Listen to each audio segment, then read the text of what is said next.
আচ্ছা, এইবার চোখের ক্ষেত্রে তোমরা কিছু কিছু টার্ম দেখেছো। একটা হচ্ছে মায়োপিয়া, এটা শুনেছ? আর হাইপারমেট্রোপিয়া শুনেছ? বিজ্ঞানে পড়েছ। মায়োপিয়া হলে কি হয়? যখন দূরের দৃষ্টি নষ্ট হয়ে যায়। হ্যাঁ, আর যদি কাছে চলে যায়, কাছের পাওয়ার চলে যায়, তাহলে হাইপারমেট্রোপিয়া। আচ্ছা, এটা তো আমরা মোটামুটি জানি। দূরের দৃষ্টি যদি নষ্ট হয়ে যায় তাহলে কোন ধরনের লেন্স দেয়, বা এই পাওয়ারটাকে কি পাওয়ার বলে? দূরের দৃষ্টি চলে গেলে এটা মনে রাখবে, এখানে অবতল লেন্স ব্যবহার। অবতল মানে মাইনাস পাওয়ার ব্যবহার হচ্ছে।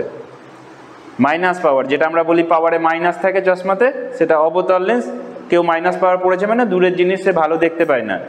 আর যদি হাইপারমেট্রোপিয়া হয়, তাহলে হাইপারমেট্রোপিয়া মানে সে কাছের জিনিস দেখতে পায় না, এখানে উত্তল লেন্স দেওয়া হবে, তার মানে এখানে প্লাস পাওয়ার দেওয়া হবে। ঠিক আছে, এটাতে গন্ডগোল হয় বলে লিখে রাখছি। আচ্ছা, এইবার চোখ সংক্রান্ত আর যে বিষয়গুলো, চোখে যদি ছানি হয় সেটাকে কি বলা হয়? ক্যাটারাক্ট।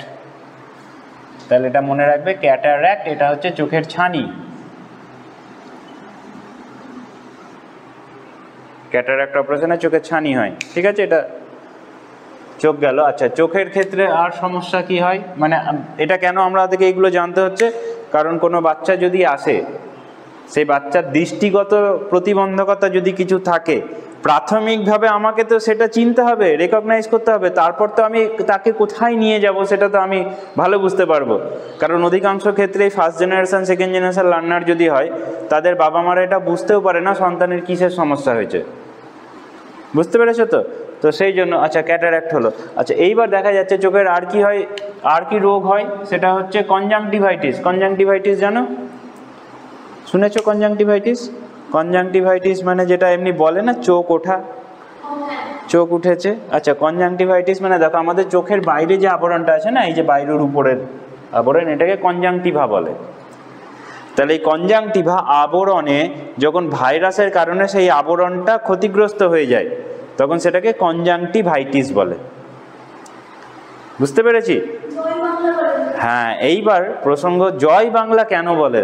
বলো, জয় বাংলা কেন বলে জানা আছে? আচ্ছা, সেটা হচ্ছে যখন দেশ ভাগ হয়েছিল, দেশ ভাগ হওয়ার সময় দেখেছি যে ওই বাংলা থেকে দলে দলে মানুষ আমাদের এখানে প্রবেশ করতে। এবার সেই সময় তুমি ভাবো, সেই মানুষগুলো উদ্বাস্তু, তাদের বাড়িঘর কিছু নেই, তারা কোনো রকমের জীবন বাঁচিয়ে পালিয়ে আসছে, কাউকে কাউকে হয়তো লুকিয়ে থাকতে হচ্ছে জলের মধ্যে। তো সেই সময় শরীর দুর্বল, সবাই দুর্বল, সেই সময় এই ভাইরাসের সংক্রমণ ছড়িয়েছিল। এবং সেই ওই বাংলা থেকে যে সমস্ত মানুষজন আসতেন, তাদের কারো কারো হয়তো বা অনেকজনারই হয়তো হয়তো পুকুরে জলে ডুবে ডুবে ছিল বাঁচার জন্য, কোনো কারণে কনজাংটিভাইটিস হয়ে গেছে।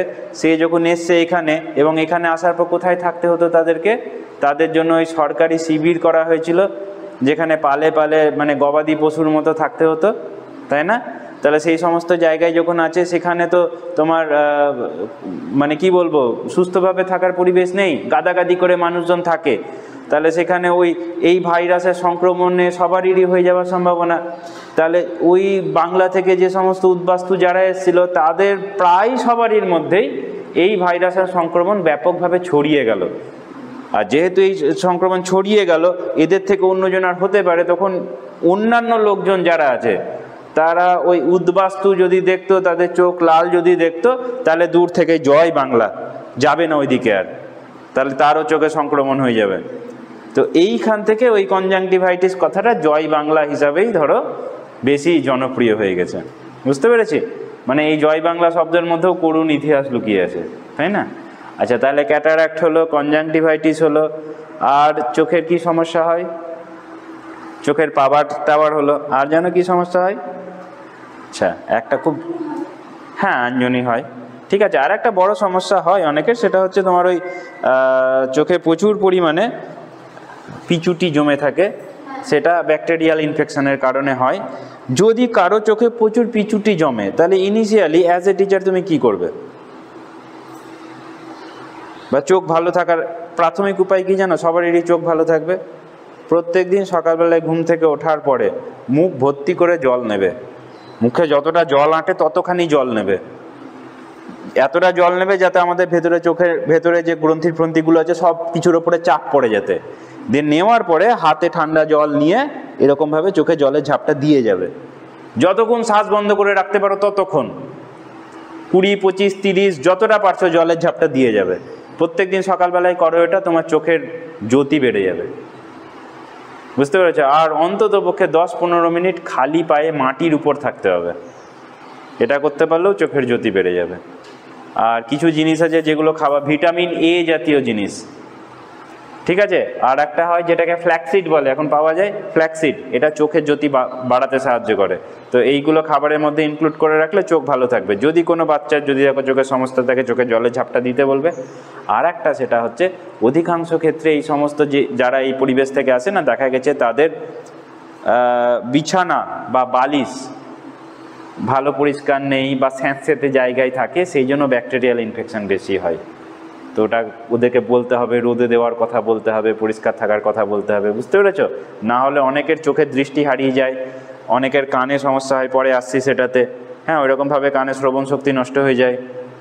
আচ্ছা, তারপরে এইবার আর একটা হচ্ছে, সেটা হচ্ছে বর্ণান্ধতা। বর্ণান্ধতা জানো?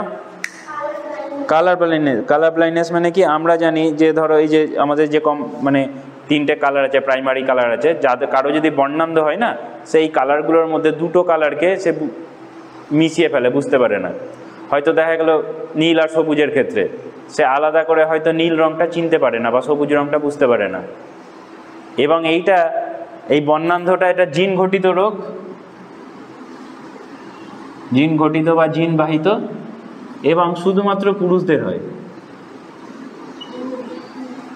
জানো কি? পুরুষদের হয় বর্ণান্ধতা, পুরুষদের হয়, পুরুষরাই বহন করে এটা, ঠিক আছে? থ্যালাসেমিয়ার ক্ষেত্রে যেমন দুজনাই বহন করতে পারে, কিন্তু আক্রান্ত বেশি মেয়েরা হয়। কি বাহক, পজিটিভ?